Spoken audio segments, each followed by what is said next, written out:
The Squirrel, the Witch and the Oak by Jasmine Wales.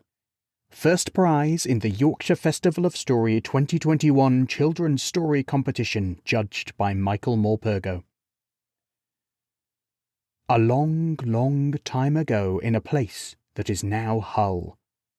Acorn in its mouth, a squirrel tore across the countryside to find the perfect place to bury it. Little did that squirrel know just what a special tree this acorn would grow into. 2 years later. Old Water, the witch, needed the wood of a sapling oak for her broomstick. The old one just won't fly any more. Twigs even fell out last night, grumbled Water, as she put on her magic cloak and hobbled out into the woods in search of a sapling. She soon found the very one our squirrel had planted 2 years ago. Perfect, she said happily. Then she proceeded to sing her snippety-snip spell. Suddenly, the sapling spoke to her. At first it mumbled so quiet that old Water couldn't hear. Then it got louder and pleaded, "Please don't cut me down. Already the roe deer chew and munch on my leaves. I need to live for hundreds of years. I was not destined to be broomwood." Water thought for a moment before replying, "I am old. I need a broom to fly on every night. Without a working broom I pine for one. If I had one I could gather night-blooming magic plants, brew potions, and do all the things a good witch ought to."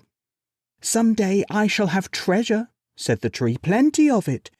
If you would be so kind as to bestow a spell on me to protect me, so that no roe deer may nibble me too much, no disease shall ail me, nor fire burn me, nor axe chop me down, then you shall take one of my branches for your new broom. I hope it will fly well." She greedily thought of the treasure, then considered the tree's idea before agreeing. "Very well." She slowly walked around the sapling, muttering some magic words.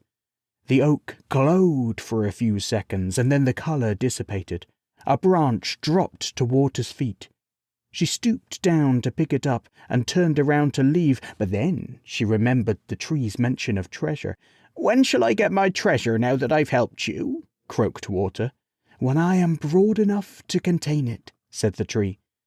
But the old witch didn't even hear the sapling's enigmatic response. She was dreaming of her new broom as she ambled back to her witch's hut, smiling contentedly. Over the years she had many good flights on that broom, and forgot all about the oak tree's promise of treasure. As time grew by, the oak grew tall enough for the squirrels to build a safe, cosy dray for their babies.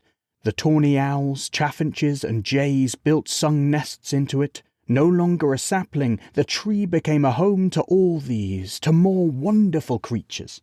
The oak survived storms, forest fires, floods. Property developers and loggers came and went. The tree even survived when poor Hull was bombed in the war, all because of that wonderful spell.